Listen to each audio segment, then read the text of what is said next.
Hello and welcome to Building the Premier Accounting Firm. I'm your host, Roger Knecht, president of Universal Accounting Center. For nearly 3 decades, I've been working with owners of firms to help them build the premier accounting firm in their area, offering quality accounting services, getting paid what they're worth, and most importantly, having fun along the way. One of the things that we do each week is we have here on the show experts to share with us insights as to what it is we can be doing to work on our business, offering those quality services, and most importantly, being the leaders that we need to be. And so what you're looking for each and every week in this show are things related to marketing, selling, pricing, mental health, tech stacks, training our staff, onboarding clients, retaining clients, and so much more. So I encourage you to listen in. If you haven't already, subscribe to the podcast. Today's going to be a wonderful show because I've got someone that I've been looking forward to speaking with. It is Brad Farris. Brad happens to be known for working with owners of firms who are working through that $1 million to $2 million barrier to actually have that $3 million, $5 to $5 million business.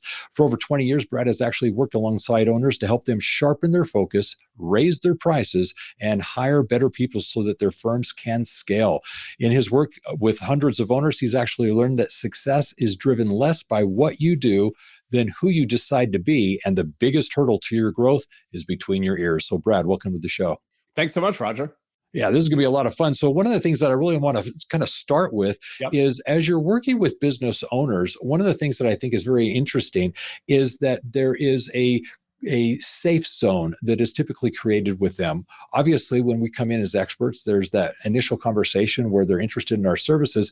But until we get to that safe zone where they're actually seen us as that trusted advisor where they can be vulnerable and they can share some of their sensitivities, that until then, we don't have that epiphany or breakthrough moment. I'm wondering, as you first start working with clients, what is it that you help actually do to help them feel relaxed and comfortable with you to be that trusted strategic advisor? I think there's a couple of things, Roger. The first thing that I notice, and it's a pattern that I've seen over the years, is that as people are telling me about what's going on in their organization, if I can start to predict the problems that they're having. So if they say, well, I'm having this problem, and I say, oh, if you're having that problem, you're probably having this problem and this problem. And so once they see that I understand the problem that they have, then they believe that I can fix it. Right. And so I don't have to talk about the fix. I need to help them to see that I understand the situation that they're in. I love that. Yeah, it's kind of like a Coveyism. If you're familiar with Stephen Covey, it's seek first to be understood. Yes. Yep, there you go. Yes. Yeah. And the phrase I always use is no one cares how much you know until they know how much you care. Yes. And I think that's a very good thing that illustrates what you're talking about, because until they see that you care and are interested in them, then they're going to see you as that expert that you are. So I think this is very good. All right. So one of the things that's very interesting to me, and I know you've spoken on this before, it's that many of us as entrepreneurs, as we're growing our businesses and as we're driving into building these companies, we started with the intent of having perhaps freedom, this idea of, I'm going to be my own boss, do the things that I want, do them when I want. And then we start running the business and it's a little different. So tell me about that disconnect. Well, early on in running my own business, I met with a mentor and he said, Brad, running your own business is great. You can choose your own hours. You pick any 100 hours of the week that you want to work and you work them, right? Done. and that was that there's a truth to that, particularly in that startup phase where when it's only you and it's basically up to you to hustle and to build the business and to grow it. And that trains us in a certain way that hard work and hustle is what makes our business grow. And that's true in that startup phase. But when we get to be a little bit larger, where we start to have a team that's working with us, that hustle actually starts to hold us back. And there's a shift then where we have to move from hustle to really being a leader of a team. And if we don't make that shift, then we're stuck in that mental model where the only thing that helps us to get more success is to work harder and harder and harder. Oh, I'm loving this. There's that phrase of work smarter, not harder. I think that's one of the things that you're describing here. You get to that point where the hustle no longer is going to do everything you first thought it could or should do. As a solopreneur, the hustle gets you so far. But as you're a leader, you've got to be able to delegate. You've got to get out of that thing or that paradigm of if you want it done right, you have to do it yourself. That can't be true all the time. You've got to hire people smarter and better than you that you can trust and rely upon so you can grow your organization. You're building a business, not a job. And so that's one of the things that I think is so important to hear from what you're sharing. So now the next question becomes, and I relate to this, there's this compulsive nature that really brings about a high. I do experience let's say a euphoric kind of state of I am in my zone. I'm doing this so well. But at the end of the day, how do we replace that with a healthier source of things that aren't just this addictive work ethic? So to answer that, I want to back up just a little bit. Please. When we first hire people, we tend to hire young, talented, flexible people because they're cheap and because we don't really know what we want them to do, right? And so we're hiring people just that are kind of arms and legs for us. And so we're expanding our hustle by getting some people to help us with some of the things that we were otherwise doing. And what happens then is that we're in the hub on a spoken wheel where everybody is reporting to us. We're handing out tasks and responsibilities. And for me, that's where that high really had its apogee, is when I could get all these people, hold all these plates spinning and get all this stuff done. Like, that was really exciting and energizing for me. And I just wanted to do more and more and more of it. And unfortunately, if we keep growing in that model, it works when you have 3 people working for you and then maybe 5. But when you get to 10 or 12 or 15, now there's just no way to keep all those plates spinning. And so what you end up with is people waiting around for you to do the thing so that they can do the other thing, right? And so your hustle, the more that you want that high, the more inefficient your organization starts to be. Do you recognize that pattern? I'm loving this. First of all, you're using an analogy that I use quite often. It's the spinning of the plate analogy. Yes. You used it. I use it. It's a great analogy here for, I think, what we're all experiencing. We've got so many things we're responsible for, so many things that we're trying to keep going. And oftentimes we put too many plates out there. There's too much going on. We've got to have somebody else come up and say, you need to be responsible to take care of this plate. It doesn't fall, keep it spinning. Now, the thing that I also related to is the fact that, it's easy to manage 3 people, 5 people, get to 10. But at some point, you have to understand that you're the bottleneck. You're the problem. Yes, you're the one that's holding things up. And all of a sudden, you've got to be willing to let go and delegate and say, you know what? I can't be responsible for this anymore. I trust you. You know what's expected. It's your issue now. I need you to own this. And all of a sudden, you let go. And what's fascinating is they may not do it like you would do it. They may not do it the same timeline you would do it. That's right. But who cares? It got done. And that's one of the things that I think is powerful. What would you say to that? Well, the amazing thing about that is when they actually do it better than you would do it. Yes. Like, that's something that wakes people up, that, oh my gosh, there is a way that someone else can do it better. But before that happens, when people are doing it differently, we have a tendency, because of that addiction to the feeling of getting things done and pushing things forward, when we see someone hesitating or having a question or not doing it the right way, we tend to want to swoop in and fix that and get it moving again, right? And so that is that feeling of, I want to be in control. I want to be the superhero, the firefighter who's in there putting things out and moving them forward. And so getting back to your original question, the way that we move beyond that is actually an identity shift. We have to stop thinking about ourselves as the person who does the thing, the person who's fixing the problem, the person who's the fireman who's going to put out the blaze, and instead start thinking of ourselves as the person who's creating the environment where other people are getting stuff done. And that identity shift is multi-layered, and it can be a real sticking point for people. I meet business owners who have been stuck in that zone for 5, 10, 20 years, and they never quite get that freedom that they're looking for. I'm going to share with you a story here that I think is very applicable to what you're describing.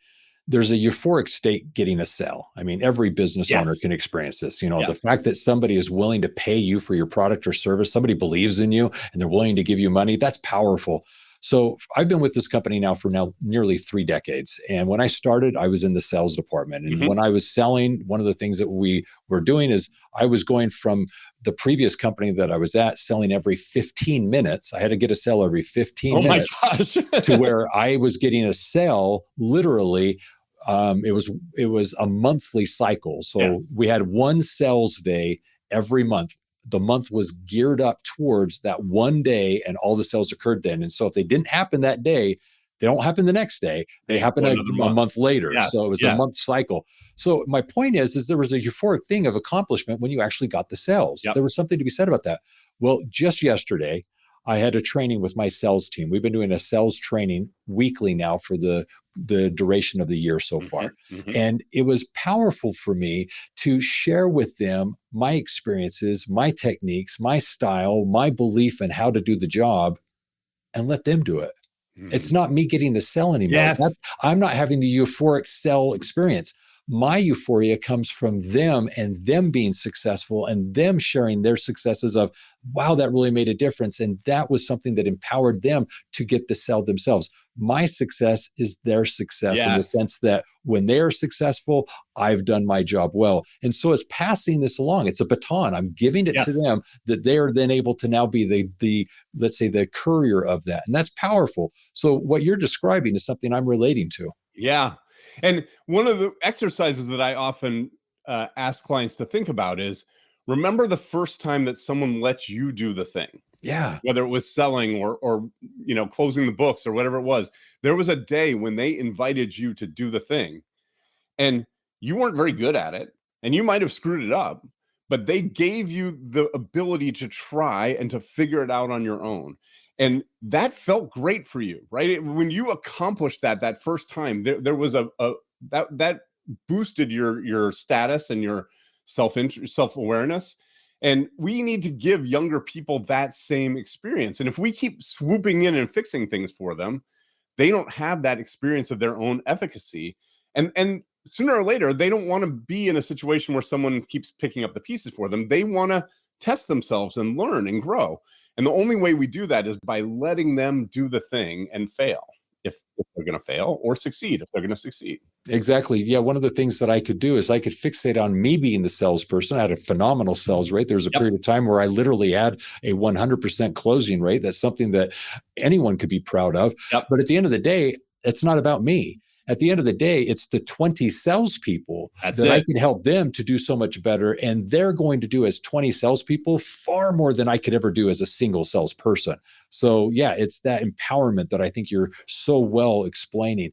Now, one of the things that I want to build into then is the workaholism that I think I'm guilty of. I love what I do. There is that euphoria of doing so much, but it's the letting go. How do I deal with the workaholism of I want to do it and I love what I'm doing? How do I find relief elsewhere? So there's two things I want to talk about there. The first is, how do we evaluate, are we doing a good job or did we have a good day? And you talked about it, that you knew that if you had a sale every 15 minutes, you were doing a good job, right? You could, at the end of the day, you could walk away and say, I worked 8 hours and I got whatever that is, 35 sales, and that was a good day, right?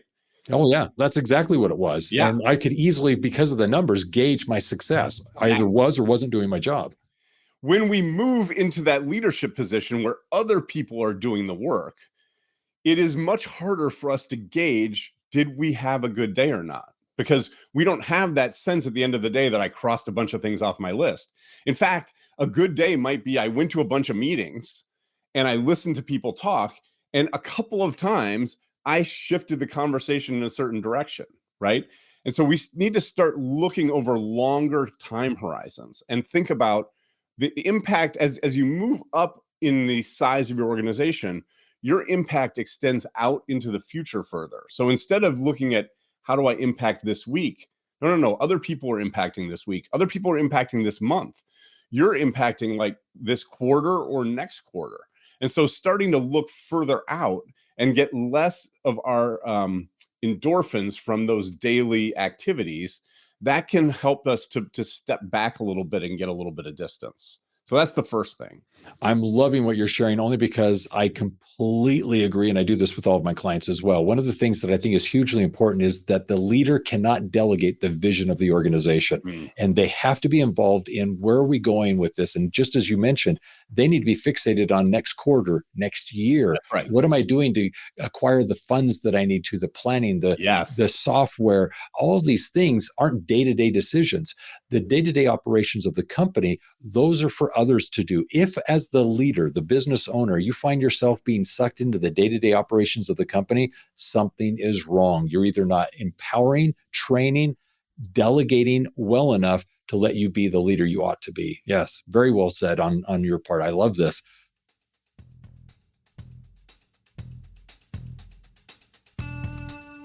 Learn the turnkey process for starting and building a successful accounting business. It's in this course that you'll actually experience 4 specific trainings. Part 1, your business plan, everything you need to know to get started. Part 2, how to price your services, the pros and cons of different methods and the best way to price your services that are both profitable and professional. Marketing and selling your services so that you can actually be top of mind, but more importantly, how to actually be seen as a trusted strategic advisor. And last of all, mapping it all out. 5 principles in running a profitable business so that you can be both competent and confident in the services you're providing. Learn now what it is you can be doing to start and build your own successful accounting, bookkeeping, or tax business. Go to the episode description and there get the information you need to take advantage of this today.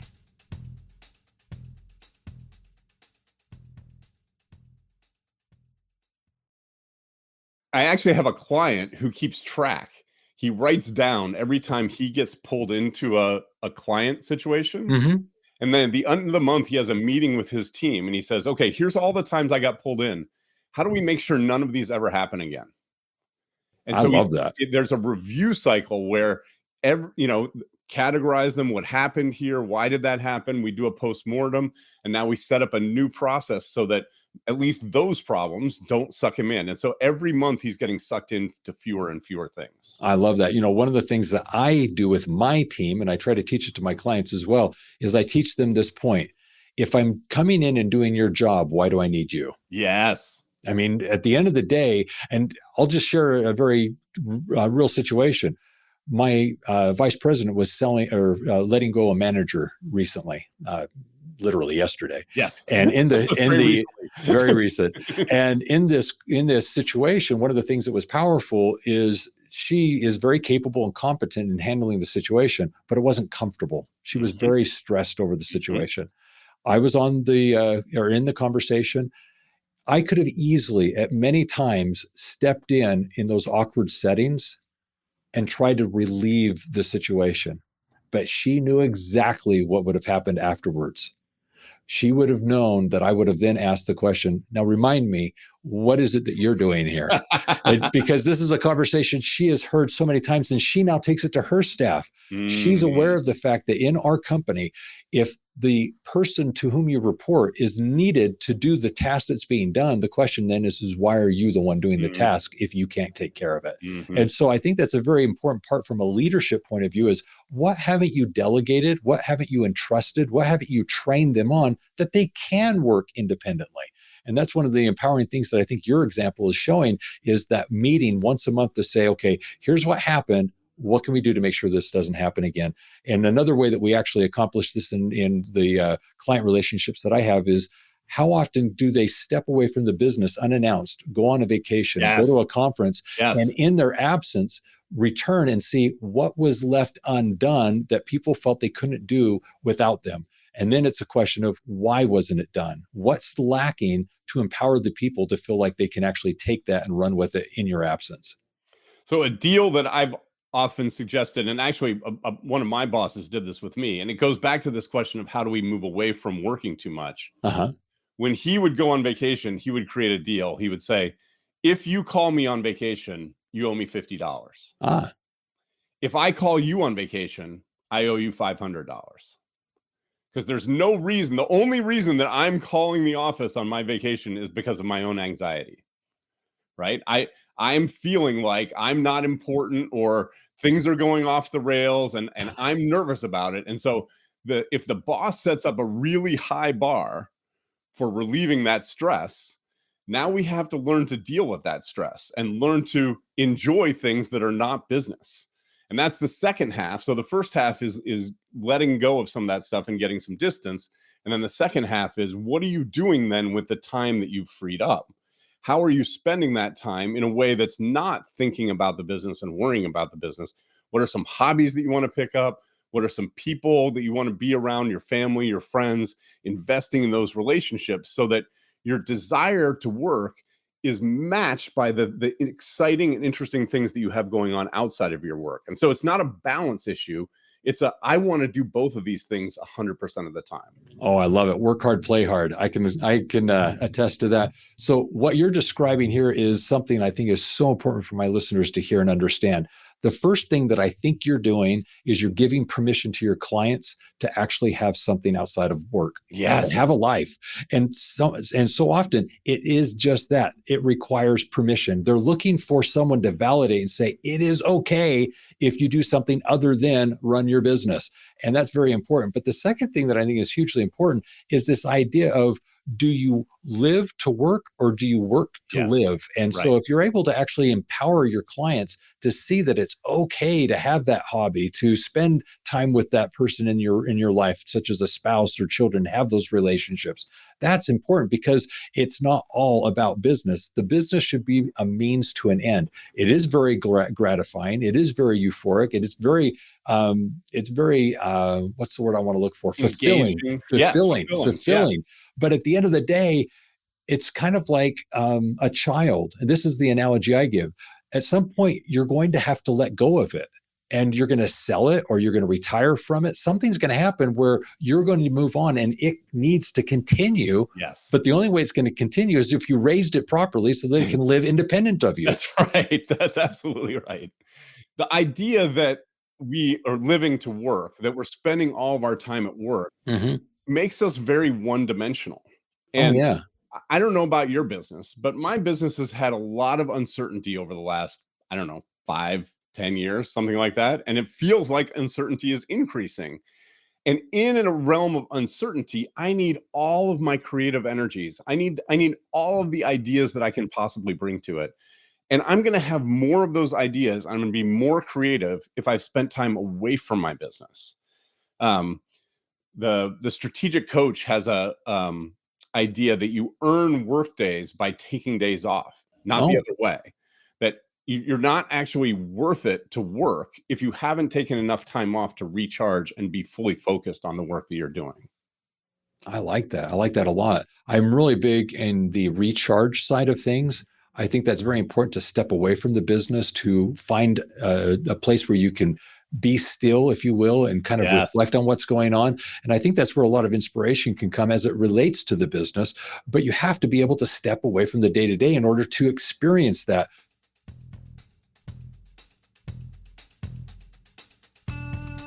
Get your free copy of the book In the Black, 9 Principles to Make Your Business Profitable. This is a how-to guide for accounting professionals to work with their clients and actually implement proven processes and systems to ensure that their clients make profit a priority. It is in this book you'll actually learn how to map the business and, in fact, make marketing, accounting, and production a priority within your client's business. You also learn the wisdom pyramid, how to actually take the information you're providing to your clients and effectively use it so that they can make more informed business decisions.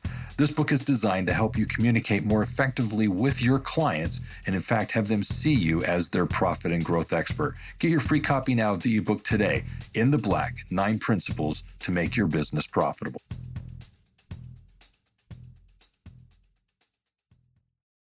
So, talking about recharging, what are some of the things that you either recommend, or more importantly, what do you do to recharge? Yeah. So if we're trying to bring our best self into the office, it's important to think about what is it that makes us at our best. Well, if we look at the times when we're at our best, what are the things that those times had in common? And the really straightforward ones are a really good night's sleep, Okay. paying attention to my nutrition, and some sort of regular exercise. Like those three things to me are like taking your vitamins. That's kind of the baseline. Now, it's remarkable to me the number of business owners that don't do any of those things. When we're in that addictive cycle where we're getting so many of our endorphin needs met in the office, it's easy to think that I don't need to take care of my body. I don't need to sleep. I don't need to work out.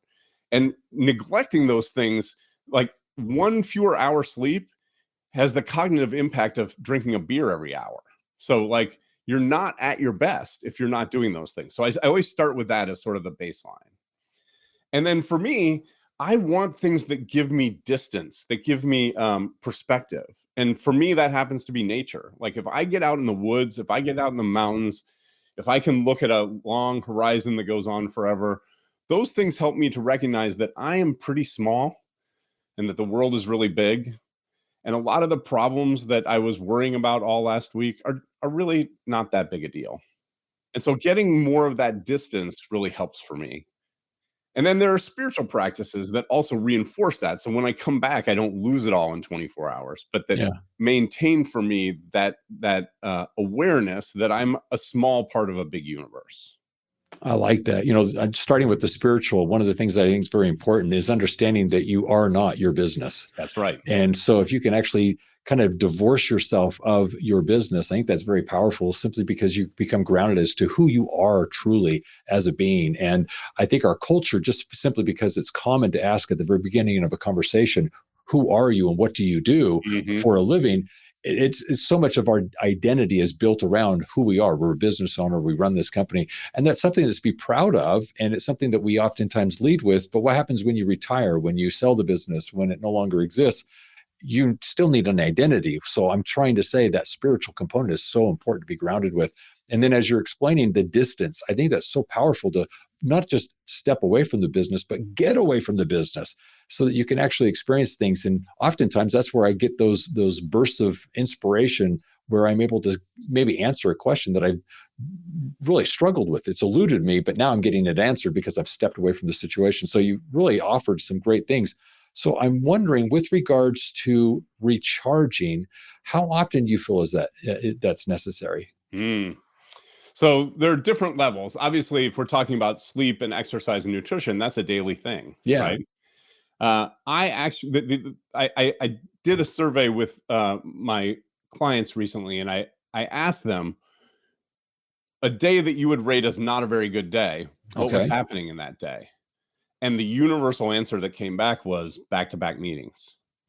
If I'm in back-to-back meetings all day, by the end of the day, I'm toast and I'm barking out answers to people and I'm not being reflective and thoughtful. And so having a break in between your meetings, like that's an hourly thing, or at least an every couple hour thing. And what do we do in those breaks? We get up, we walk around, we have a snack, we take care of our biological needs. For me, I go out on the front porch, I touch some grass. I might sit and have some reflective time, but putting a little 20-minute, half-hour break in between your meetings is a huge boost to that kind of reflectivity. And the pushback I always get is about productivity. Well, if I put breaks in, I'm not having as many meetings. Yeah, that's right. Because maybe some of those meetings you don't need to be in. And if you're fully present, if you've taken a break and taken care of yourself when you're fully present in those meetings, I bet you can do in 40 minutes what it took you 60 minutes to do. Like when we're really there, when we're really paying attention, we answer questions more completely. We have more of the insight that is needed to complete the assignment as opposed to just kind of skip across the pond. So there's that level of recharge. And then for me, once a month, I take a Friday and I go to the woods and I'm by myself. It's 100% recharge time for me. And then weekends, I'm with my family, I'm with my friends, I'm doing those kind of things that give me life outside of work. But having some intentional time when I turn all of my devices off, I go away to where nobody can bother me. I think that's essential, at least monthly. Yeah. Yeah. Well, one of the things that you described, I'm sure you're familiar with the term grounding. Yes. You go outside, take your shoes off, put your feet into the soil. I think that's one of the things that's very helpful, to get out there and experience nature. Fortunately, the weather is such, and I do this often, but it's going outside and actually walking around in front of our building. I will do meetings out there. I'll say, Yeah. let's go outside, and we just, in the meeting, we'll walk around. I just did, 2 days ago, I did an interview where the interview was literally us walking in front of the building. And in that course of time, I think it was just kind of a different experience for them, but it was a much needed thing for me to get out of the office. So it met both objectives. So it was perfect.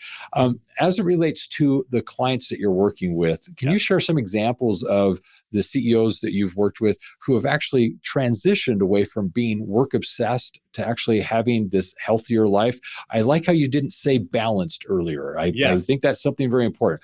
What can you tell us about that transition? After getting the permission from you and some training, how did it change them?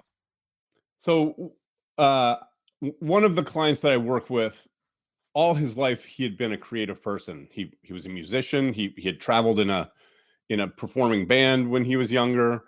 Then he transitioned to doing improv and making videos, like comedic videos. And so when he ended up running his own business, he was enjoying the money and the prestige and the energy that came from it, but he was missing that creative part of himself that he realized is a core part of who he is. And so we talked about the fact that not everything you do has to make money. If you want to do something creative, what would that be? And he's like, well, I want to record an album. And so he went and booked some studio time and got a bunch of friends together. And over a long weekend, they booked and they created an album and recorded it and engineered it and released it. Whether anybody listens to it or not was not the point. But when he came back from that, he told me how energized he was, how excited he was to be back in the business.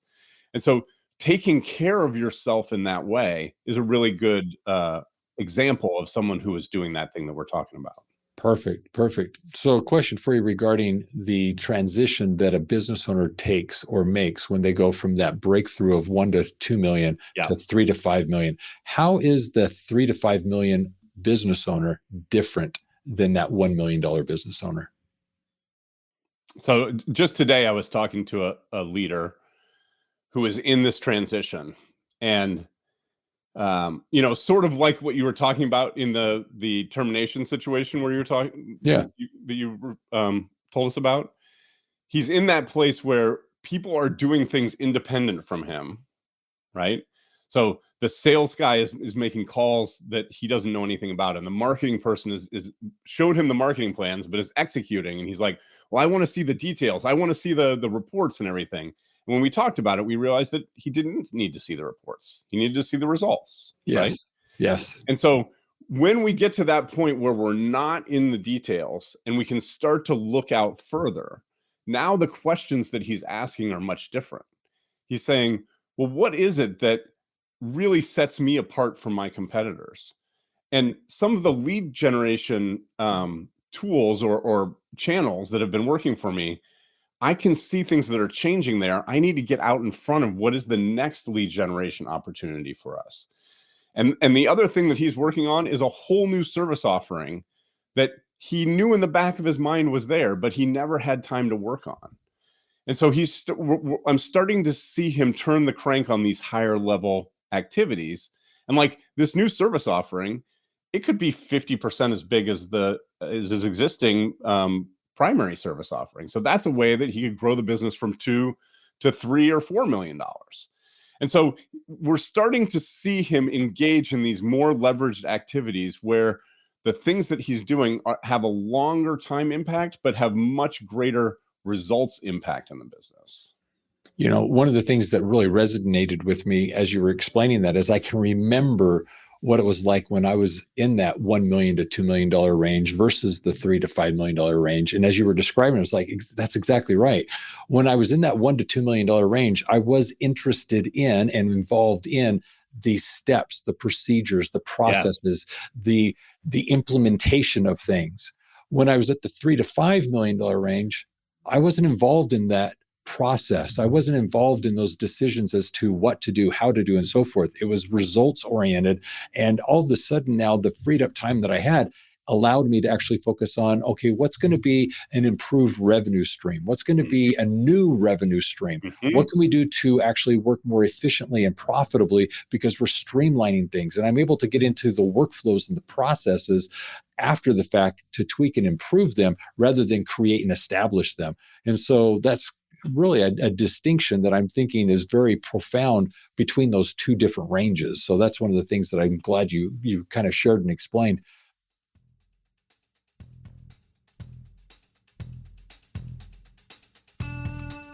Get your copy of Red to Black. It is the book written for accounting professionals to help businesses turn around and go from being in the red to being in the black. This book is written for consultants, business owners, operators, and managers, no matter what your client's product or service, or irrespective of your talent, skill, or expertise. As an accounting professional, you'll be able to use the principles presented in this book to actually become, for your clients, the profit and growth expert. Every chapter is filled with principles and concepts that you can use immediately with your clients to lead them from being in the red to being more profitable in their business, and see you as, in fact, their guide, their coach, with the expertise and wisdom that you can bring from this book. In the book, you have how-to guide explanations. You have models that you can follow. You're shown how to actually calculate and determine the fees for your services, the actual model that you'll use during the implementation of all this, and most importantly, the end-all results with your clients. Get this book now and see what it is you can do to offer this new revenue-producing service as, in fact, the profit and growth expert. For more information on how you can take advantage of this offer, go to the episode description and there get the information you need to take advantage of this today.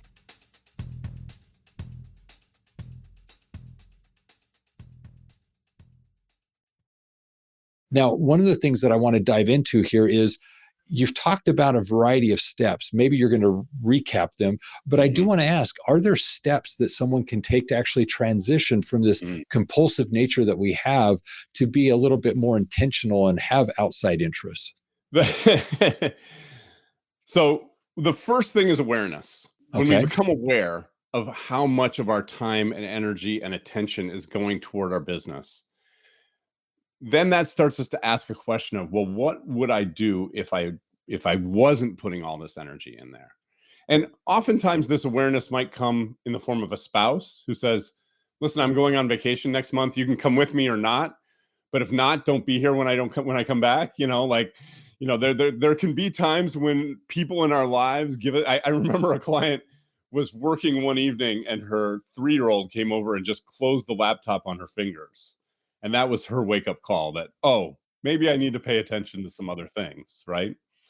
And so we come to that awareness where we see that too much of what we're doing, or that we have a desire to put more of our energy and effort somewhere else. And so then starting to brainstorm, what are those things and what are the small steps that we can take?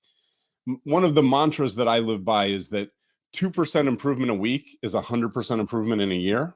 Yeah. So let's not make dramatic changes. How could you make it 2% better? How could you spend 2% more time taking care of yourself and see what that's like? How could you spend 2% more of your attention with someone that you love and care about? How can you be outside 2% more? And then have that compound week after week and start to see the effects for yourself. Because having been in it myself, you're listening to me saying, oh, that's all great, Brad. But until you do it, you won't experience the freedom that comes out of it. I completely agree. I have experienced what you're describing. I've got 2 little stories to complement what you've just shared. One, as it relates to the realization that I'm too involved in business, similar to the laptop experience of the 3-year-old coming over. What I did is I would go on vacation, and with technology, I could work remotely. And so it's not unheard of to have on my phone my emails, obviously. So what I didn't know that others noticed is when we were driving everywhere, I would immediately, upon parking the vehicle, I'd pull out my phone. And as everyone was exiting the vehicle and doing their things to get out, I would quickly go in and just, more than anything, would just clean out my inbox, just delete all the junk so that later on I could just focus on the emails. And it wasn't much effort at all to just delete the excessive spam or whatever I was getting just to clean up my inbox. Well, the point is I wasn't really doing hard work. I wasn't emailing anyone per se, but sometimes it would suck me in. But the point is by the time everyone was done getting everything out of the vehicle, I was typically able to get out and join the family and everything.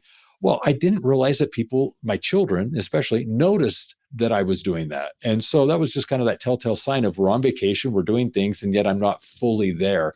And so, yeah, I'm kind of drawn to it still, but I'm more conscious of the fact that, okay, what am I really doing here? Yeah. The second thing, as it relates to work, there are things that at least I'm old enough now where there are things that days pass by and there's regrets of, God, I wish I, reached out to someone or did something with someone or should have done this by now. I'm very much a time blocker. I really say, if I want it done, it's got to get on my calendar. If it gets on my calendar, I'll take care of it. And I block out time specifically for that. I just had lunch yesterday with my mother. It's amazing to me. My mother lives very similar or very close to where I work. And I see her not as frequently as I should. I talk to her, I think, okay. But the point is I should see her more often. She's like 2 miles from here.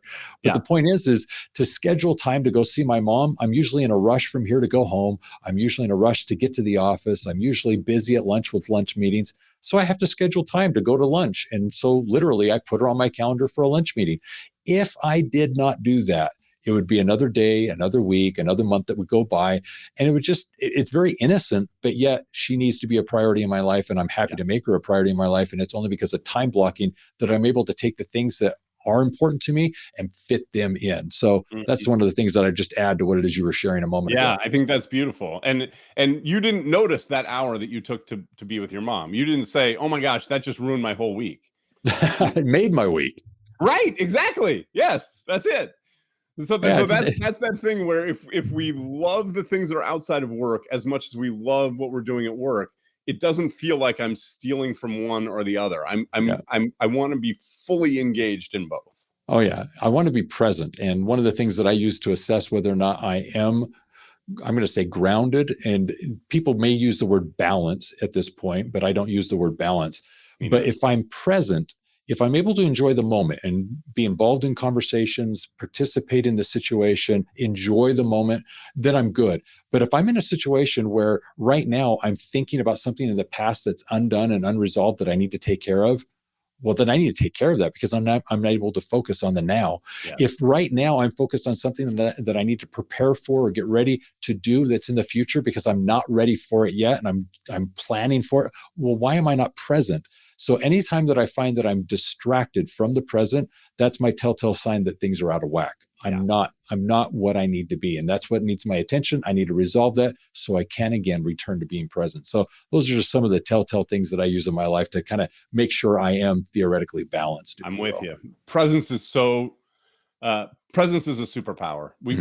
We get so much more done when we're present in the situation that we're in and not occupied somewhere else. I love this. Brad, this has been a wonderful conversation, something that has definitely flown by, and I'm very grateful for it. Let me take a few moments here to wrap things up, and I'm going to come back to you for a closing thought. But as we actually start this, I do want to point out that Brad does have something that I'd love you to take advantage of. It is a free business assessment. It's basically something you can do very quickly to determine how things are going in your company. It's free. I want you to take advantage of it. You can go to the episode description and find the details there, and literally just take a few minutes to step back from your business and do this business assessment and see how things are going for you.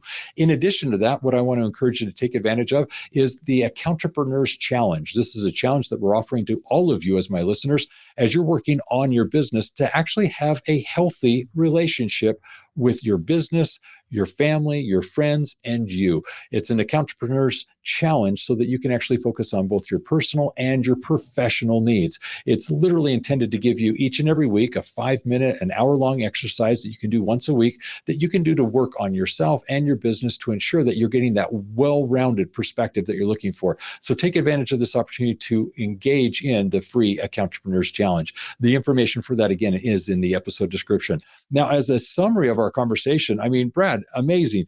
What Brad's actually going over here with us today is I really feel important for us to use as we're working on our business. One, as we look at ourselves growing our companies, we have to be able to step back and really see how bad that workaholism can really affect us, that we are compulsive, that we are drawn into the work. There is a euphoric thing going on there.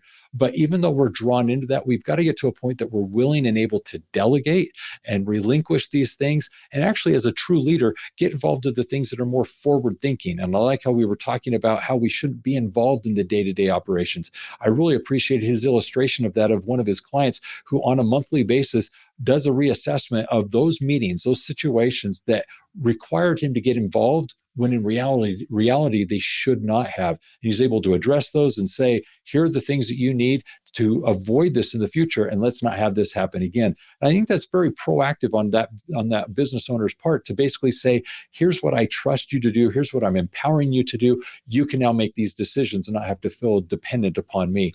We also spoke of leaving the office. When you leave the office and go away, what does it look like when you come back? What are those things that are dependent upon you in your absence that have been held up? Well, let's talk about those and get those things figured out. The other thing we talked about is the healthy nature of things. Are you taking care of yourself, eating well, exercising, being grounded, going outside, and at the same time, giving attention to those other things outside of work that really define who you are? Because at the end of the day, you're a spiritual being, not a representation or extension of your business. These are excellent talking points that we really dove into.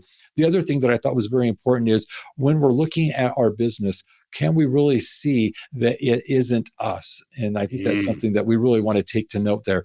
The other thing that I do want to point out with regards to all of this is the fact that we talked about having a life outside of work.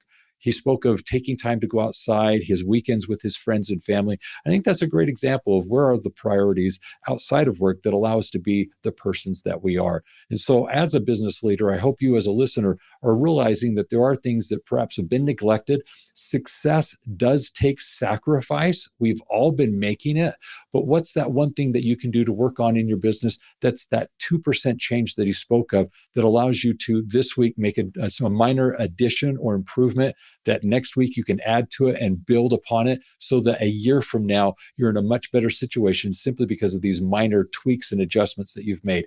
These are the atomic habits that you can implement in your life. If you haven't read the book, definitely go out there and check out Atomic Habits. So Brad, as a final thought, what would you like to add to this conversation? So you might be listening to this conversation and thinking, oh, Brad, if I doubled my business, I would be in so much trouble. I don't know how I would run a business twice the size of mine. Or the micro version of that is when you have that euphoric moment that you close some new business, but on the drive back to your office, you're dreading the weekend that you're going to have to spend in the office to get it set up. Those are things that need to change, that your business is not going to grow if the thought in your mind is, I don't have time to double my business. And what I'll tell you that you can't see from where you are is that twice the size, you're going to work about half as much. Because the only way to get from where you are to that bigger business is to take stuff off your plate and get your team working harder.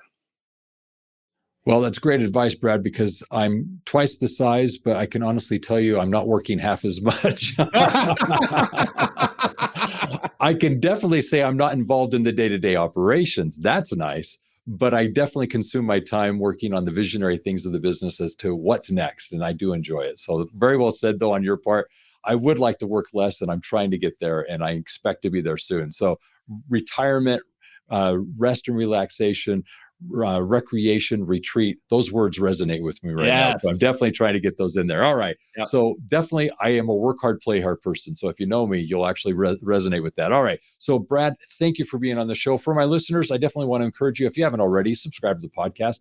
Love to have you as a weekly listener to the various shows that we put out each and every week of those experts sharing with us insights as to what it is we can be doing to work on our business and most importantly, build the premier accounting firm in our area. In addition to that, I want to invite you to GrowCon. GrowCon is an annual conference where we actually have owners of bookkeeping, accounting, and tax businesses gathered together to hear from the experts from the stage, meet and collaborate with their peers, build relationships, and most importantly, a community of support of those individuals doing like you, building premier accounting firms. In addition to that, you also get to meet my staff, those individuals who are committed to helping you be in business for yourself, but not by yourself with Universal Accounting. Now, in addition to all of that, GrowCon, the podcast, there are a number of free resources that are available to you that you can go to universalaccounting.com. There in the free resource section, check out those tools that we've provided to basically assist you as you're working on your business, work papers, books, courses, programs, things that you can actually take advantage of today to work on your business. In addition, go to the podcast section and find the highlight section where we've actually prepared playlists, things that you can binge listen and dive into those various areas of your business that need attention today: marketing, selling, pricing, onboarding staff, tech stacks, mental health, just a variety of playlists that you can binge listen and really get from the experts the things that you need to do today to work on your business and address those things that you're dealing with now. Lastly, if you'd like to discuss these various things, programs, courses, or things that we've discussed on the show, give us a phone call. You can reach us at Universal Accounting at 801-265-3777, or you can visit us at universalaccountingschool.com and find there the programs, the curriculums, the courses that we have for you as the business owner, as well as your staff, to offer quality accounting services. It's there that you can become professional bookkeepers, professional tax preparers, profit and growth experts, offering the bookkeeping, accounting, tax, the CFO services that you need to, that your clients are in need of. That being said, always remember this: accounting success is universal. Take care, be safe out there, and have a wonderful day.